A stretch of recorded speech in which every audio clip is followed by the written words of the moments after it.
परम दयाल ठाकुर मेरा परमाराध्य जगत जननी शिष्य बड़मा, परम पूज्यपाद शिष्य बड़दा, परम पूज्यपाद आचार्य देव शिष्य दादा, परम पूज्यपाद शिष्य बाबाईदा, ठाकुर परिवार का सभी सदस्य, उनका अतुल चरण में मेरा भूमिष्ठ प्रणाम।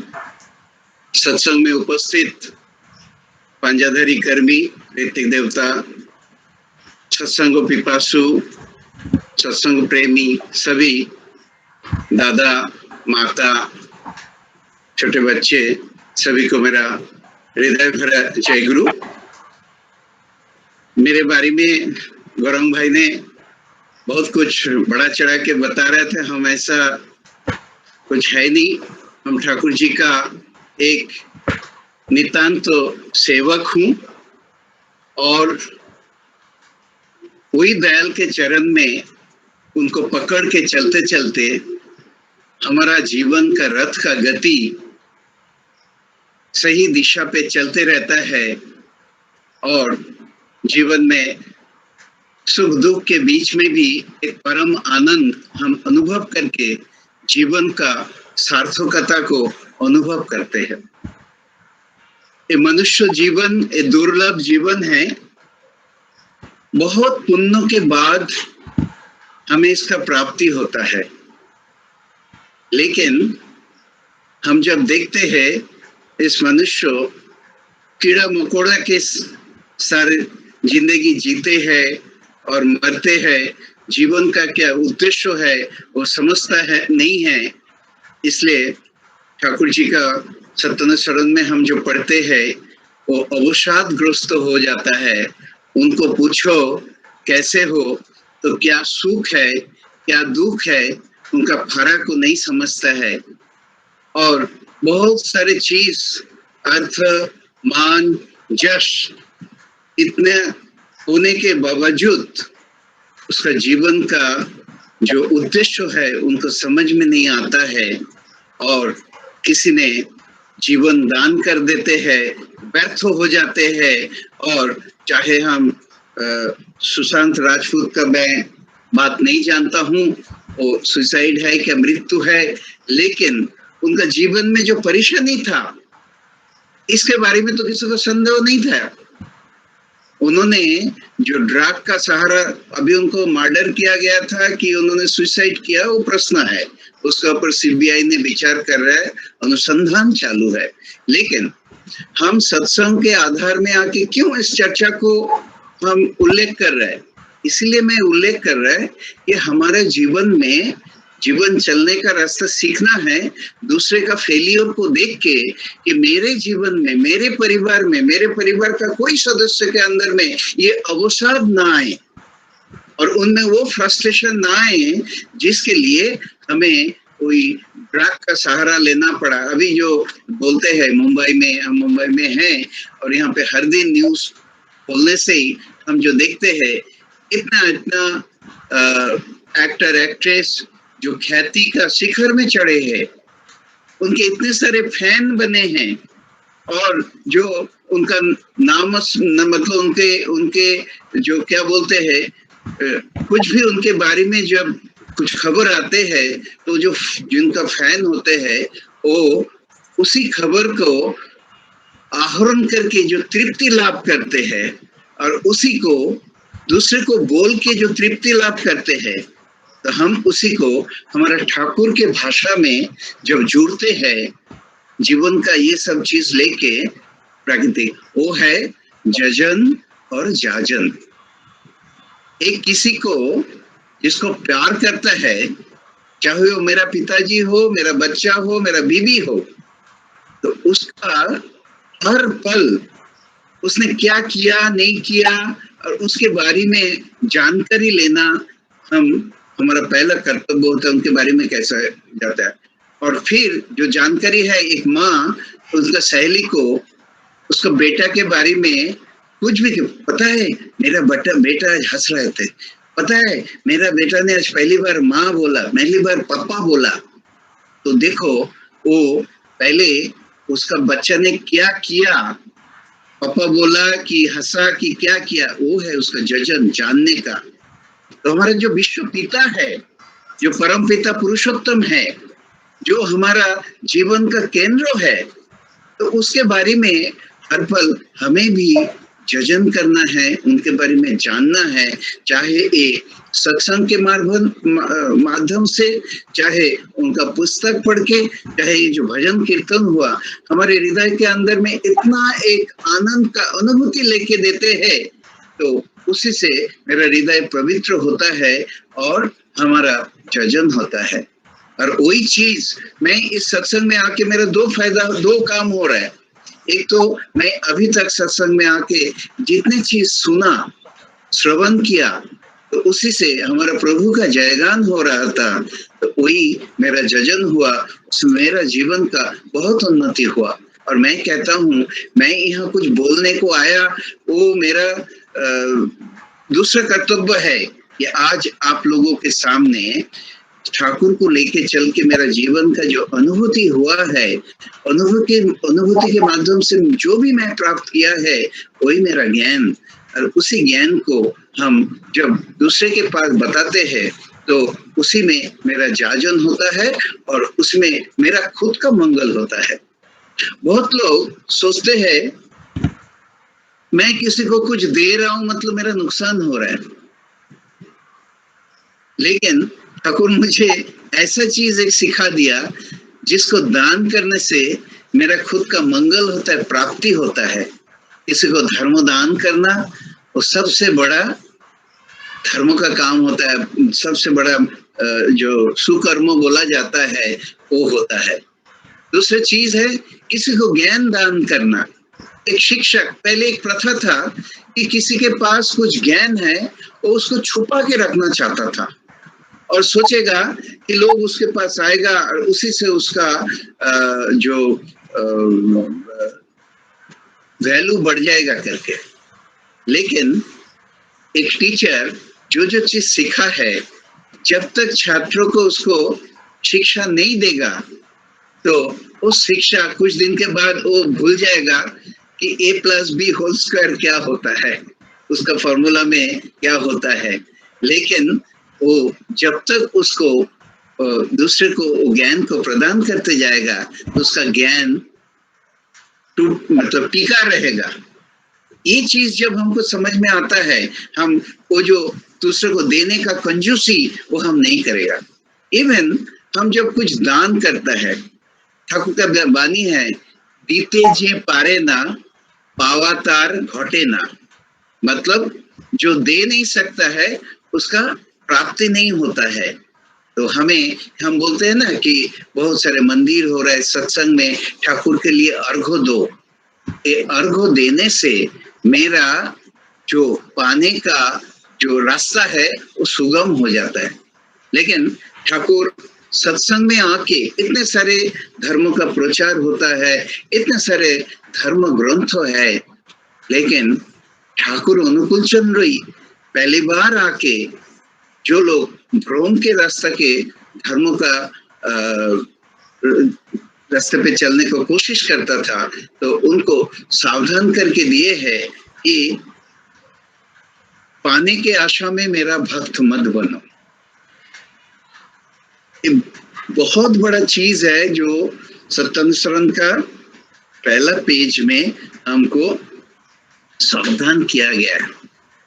नहीं तो आज जो मंदिर में लाइन लगता है, चाहे तिरुपति हो, चाहे साई का मंदिर में हो, चाहे बालाजी मंदिर बोलो और हमारा कृष्ण का मंदिर, बिरला मंदिर, जो भी आप बोलो, हर जगह पे जाके देखो, लोग मंदिर में जाते हैं कोई उद्देश्य लेके, भगवान के पास जाके पहले ही हाथ फैला देते हैं कि मेरा बच्चा का एग्जाम पास करा दो, मुझे नौकरी दिला दो, मेरा किसी का शादी नहीं हो रहा है उनको शादी करा दो।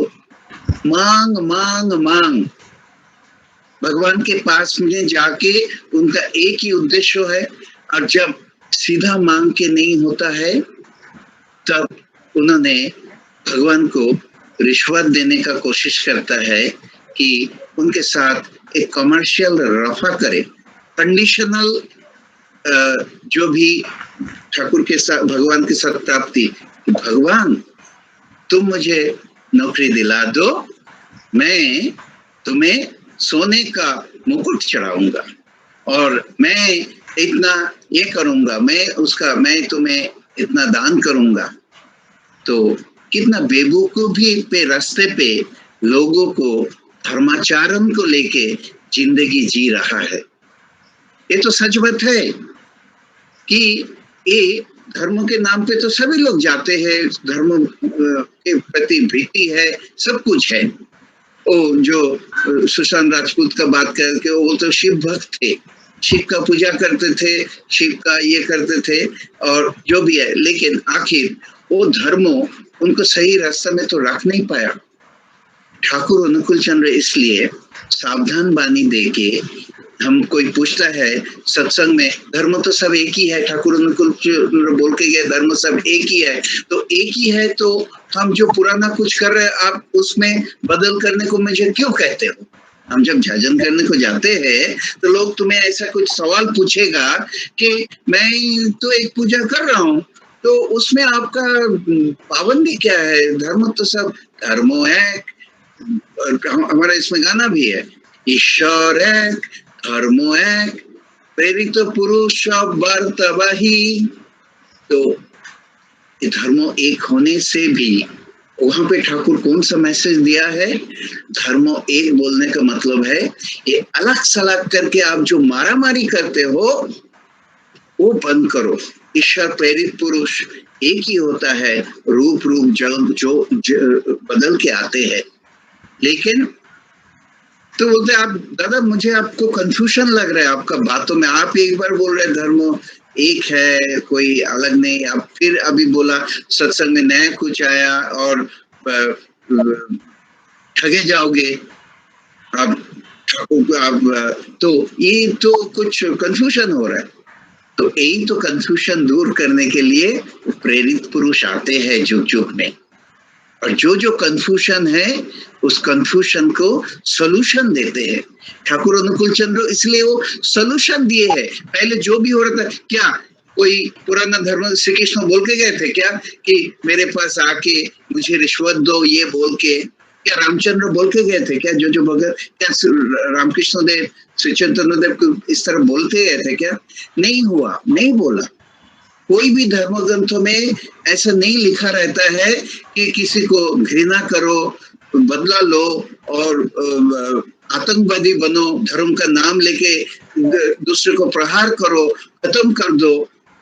लेकिन आज जो पैलेस्टीन आप जो देखते हैं ना कि वहां पे जो धर्म को लेके वहां पे हुआ है, हाँ, आज तो वहां पे देखा जाएगा जो एक देश जब दो बंटवारा होता है, इवन भारतवर्षों का भी जब पाकिस्तान और हिंदुस्तान हुआ, वहां पे देखा जाएगा वो हिंदू और वहां मुसलमान, इसका फर्क करके देश विभाजन किया गया था।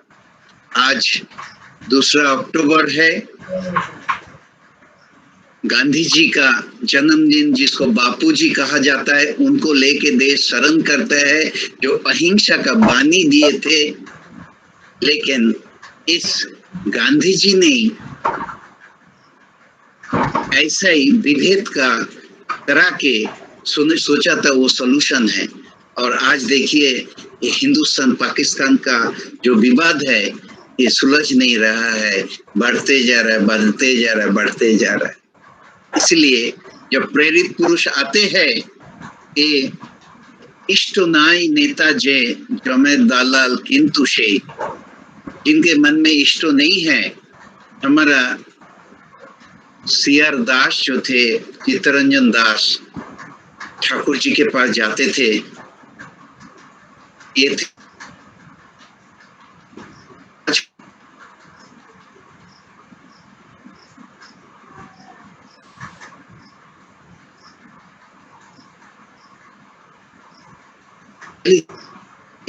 जो स्पष्ट लगता था उसमें एक स्पष्टता मुझे मिला है। गांधी जी आप एक बार आइए मेरा गुरु के पास, श्री ठाकुर अनुकूल चंद्र, और यहाँ पे आप कुछ दिन रहिए और देखिए आपका जीवन का बहुत सारे प्रश्न का उत्तर शायद मिल जाएगा।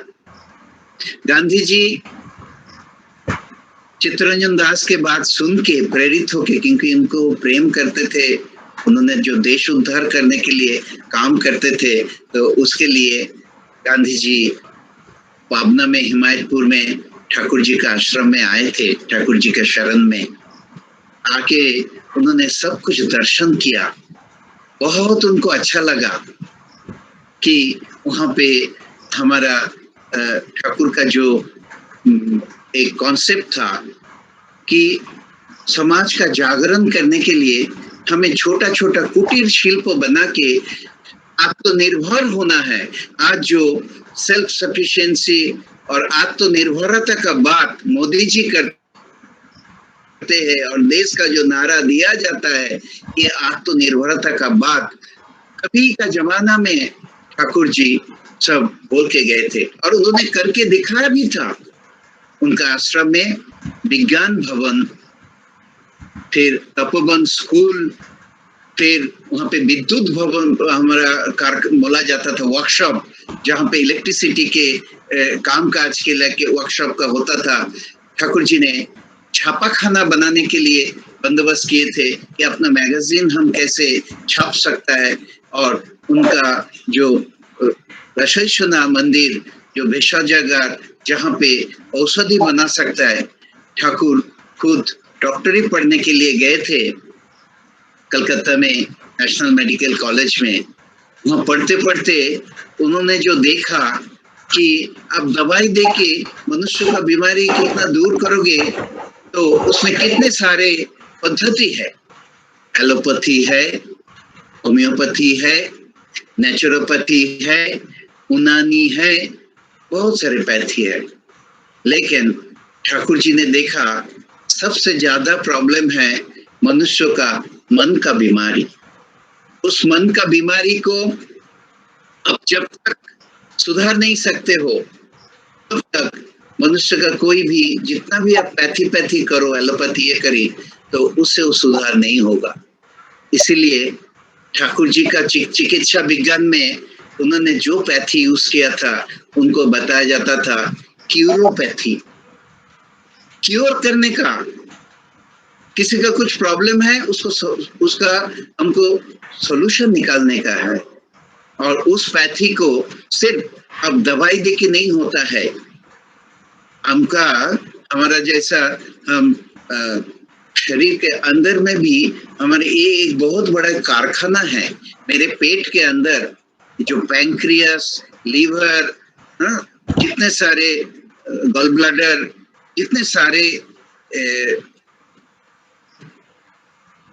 ये अंत्रो हम जिसको बोलते हैं, एक एक कारखाना।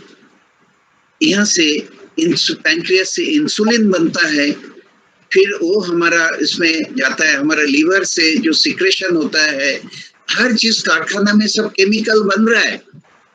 एक केमिकल बनाने के लिए आप देखो, आपका पेट में एसिड बन रहा है।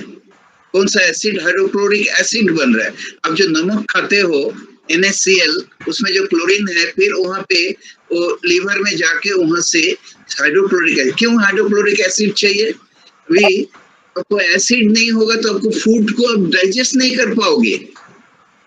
एक रिएक्टर है, अब इधर कोई केमिस्ट्री से कोई पढ़ाई जिनका है वो जानते हैं, एक कोई भी चीज को डाइजेस्ट करने के लिए एसिड का आवश्यकता होता है। और जैसा सोना को भी जब साफ किया जाता है, तो वहां पे भी वो एसिड से उसको क्लीन किया जाता है और उसमें जो गलत चीज रहता है वो रिएक्ट होकर निकल जाता है। तो इतने सारे चीज भगवान ने सृष्टि करके, किसी को कोई हाथ नहीं लगाना पड़ा। माँ के पेट में मैं जन्म लिया हूँ और देखते देखते कोश विभाजन होते होते मेरा शरीर में 2 आंख आ गया, 2 कान आ गया, 206 हड्डी आ गया। और ये जो जॉइंट है, ये जो इसका जो सृष्टि है, वो आप अंदर में आ गया। शरीर के अंदर में एक जो पंप बन गया, हार्ट, वो हमको रक्त तो देते हैं। आप सोचते हैं कि हर मिनट में 72 टाइम्स वो धक-धक करते हैं और पूरा दिन में 1,00,000 बार के ऊपर वो काम करते रहता है और उसमें थोड़ा से भी विश्राम का उनको वक़्त नहीं है। हम बाकी चीज़ में हम बोलते हैं ना कि कभी एक दिन थोड़ा उपवास करो और हमारा स्टमक को थोड़ा रेस्ट दो। लेकिन हमारे हार्ट को मैंने रेस्ट दिया तो गया, आप खत्म हो जाओगे। तो मेरा कहने का तात्पर्य जो है, मैं बहुत सारी चीज को एक साथ इसलिए मिला रहा हूँ एक सूत्र में जोड़ने के लिए कि वो जो क्यूरोपैथी का मैं नाम बोला था, तो वहां पे आता है हमारा, हम जो सतोनुंग पढ़ते हैं हर सुबह इष्टविधि करने के पहले, उसको इंग्लिश में बोलते हैं ऑटो सजेशन। इस ऑटो सजेशन से मेरा वित्तीय प्रवृत्ति का बहुत सारी चीज जो हमारे उसके ऊपर मुझे नियंत्रण लाना है, वही ठाकुर सतोनुगा के माध्यम से ऑटो सजेशन के माध्यम से हमको सिखाते हैं। और जो क्यूरोपैथी का मैं नाम कह रहा हूँ, ये क्यूरोपैथी ये जो सतोनुगा है, वो क्यूरोपैथी का एक मंत्र और जादू और एक तरीका, उस तरीका में हमारा मन को हम जैसा कंट्रोल करके सोचेगा, मैं सोचेगा कि मैं अक्रोधी हूँ, मैं अमानी हूँ, मैं निरलस हूँ, काम लोभ जिदगोशी हूँ। हम सभी लोग जानते हैं कि हमारे अंदर में क्रोध है, लोभ है, मान है, सब कुछ है, लेकिन उसका बावजूद ठाकुर जी हर सुबह मेरे से झूठ बुलवाते हैं। जो झूठ मैं बातें कह रहा हूँ कि सच्ची का मेरा क्रोध आता है, मैं अक्रोधी नहीं हूँ, लेकिन एक टाइप का क्यूरोपैथी है, ठाकुर हमसे बुलवाता है और एंड ऑफ द डे में इसका रिजल्ट क्या है वो तो आप सभी जानते हैं। मैं थोड़ा पहले आपको बोला कि मैं झूठ बोलता हूँ, लेकिन उससे मेरा इतना फायदा हुआ और आप सभी का इतना फायदा हुआ। मैं 10-20 साल पहले मुझे जितना क्रोध आता था और बाकी सब ऋतु के ऊपर जितना नियंत्रण नहीं था, आज मैं इतना तो कह सकता हूँ कि मेरा उस चीजों के ऊपर काफी नियंत्रण है। क्यों? हम ठाकुर के चरण में आया था करके मुझे वो शिक्षा हुआ। तो ये है क्यूरोपैथी का मतलब। फिर धर्म में जो भित्ति का बात है, ये है मिस इंटरप्रिटेशन। आज जो लोग धर्म का नारा देके खत्म कर दूंगा, ये कर दूंगा, आज जब अजमल कसाब आके बीटी स्टेशन में, छत्रपति शिवाजी स्टेशन हमारा मुंबई में आके उनका AK-47 प्लेटफॉर्म के आके दे दनादन ऐसा घुमा दिया था और उससे वो 60-64 लोगों का वहां पे स्पॉट डेथ हो गया था मृत्यु के लिए। तो उस टाइम वो जो नारा दिया था वो उनका एक धर्म का नारा था। मैं यहाँ पे उसका जिक्र करना नहीं चाहता, आप सब लोग जानते हैं। लेकिन क्या अल्लाह उससे खुश हुए थे? हमारे ये कल्याण का निरीह 14 साल का बच्चा, उसी गोली से उसका मृत्यु हो गया था। क्या गुनाह किया था उन्होंने? लेकिन इन्होंने धर्मों का मुखौटा पहन के कुछ चीज का बदला लेने के लिए, कौन सा? बाबरी मस्जिद का बदला लेने के लिए वो मुंबई में आ गया था और निरीह लोगों को ऐसा करके जो प्रभु का संतान है उसको खत्म कर दिया था। क्या उससे अल्लाह, क्या कोई खुश होगा? ठाकुर जी खुद उनका एक बार बोलते बोलते उन्होंने इंगित दे दिया था कि वही मोहम्मद थे और इसीलिए उन्होंने इस्लाम प्रसंग किस्सा लिखा और उतना कितने सारे मुसलमान भक्त है और सबको गले में लगा के उन्होंने कोई प्रेम का बानी दिया, जिससे हम ये धर्मों को लेके जो ये विभेद है इसको हम भूल जाए। तो वही जो सत्संग का एक मिशन है, ये हमारे लिए रेवोल्यूशन है। इस रेवोल्यूशन में ठाकुर इस तरीके से कोई प्रेम का एक जो अस्त्र लेके आए हैं, उसी से चाहे हिंदू हो मुसलमान हो सभी को एक सूत्र में बांध के हमको इकट्ठा करना चाहता है, जिसके वजह से ये जितने सारे दुर्विपाक इस पृथ्वी में हो रहा है, उसी का बदला लेने के लिए विधि का विधान से आज ये सब महामारी आ जाता है। क्योंकि ठाकुर जी सबको प्रेम करते हैं, सबको दुख हरण करना चाहता है, लेकिन विधि उनका विधान पालन करेगा। जैसा कर्म ऐसा फल। आप प्रकृति को जितना तकलीफ दोगे, प्रकृति उसी तरीका से आपके ऊपर तूफान आ जाएगा, सुनामी आ जाएगा, कोरोना आ जाएगा और आके किस किस को अटैक कर रहा है। जिन लोग दुर्बल है और जिन लोग रूल फॉलो नहीं करता है, जिन लोग सदाचार नहीं मानते हैं, उसी को अटैक करके उनको दुनिया से साफ करने को कोशिश कर रहा है। तो बचने का रास्ता कौन सा है? बचने का रास्ता है परम पिता इस युग में आके इस आचार्य परंपरा के माध्यम में हमें 10,000 साल तक और कुछ सोचने का जरूरत नहीं। जो अभय वाणी देके गया है, उस अभय वाणी को हमको मान के चलना है और उसी से हमें जैसे जैसे दिशा निर्देश आता है, उस दिशा निर्देश को हम पालन करें और जीवन को धन्य करें। देखिए, पहले दादा जैसे बोल रहे थे कि और आचार्य ने जो बोले हैं, ये एक काला मेघ आया है, ये चला जाएगा और किसी भी विधान उनका पालन करके वो चला जाएगा। दोबारा हमको एक सुंदर युग आएगा, लेकिन इस सुंदर युग को लाने के लिए मैं और आप सभी लोग जो ठाकुर का सतनाम से दीक्षित हुए हैं, हमारे कर्तव्य है जाजन के माध्यम से सतनाम को लोगों के अंदर ये हम कैसे पहुंचाए, जिससे उसका अंदर का जो पशु प्रवृत्ति है वो रुक जाए और मनुष्य के रूप से प्रकाश करे और इस पृथ्वी एक सुंदर एक स्वर्ग राज्य बन जाए। आइए इस सत्संग में सभी लोग जो आए, इस नोएडा सत्संग का हर वीकली जो एक प्रयास है, ये बहुत ही अच्छा एक लोगों को जागरण दे के उसका अंदर में सत्ता बोध ला के ठाकुर का बोध को लेके उनको कैसे हम पकड़ के चले, हम जीवन का धन्य करें, तो हमारा अनजाने में कैसा मेरा दुर्गति चला जाएगा, ये आप ध्यान में रहिए। दुर्गति शब्द दुर्ग होकर लाएगा जय का सुकृति। फिर से मैं सभी का ठाकुर के रातुल चरण में मंगल प्रार्थना करके मेरा दो शब्द संपन्न करता है। जय गुरु।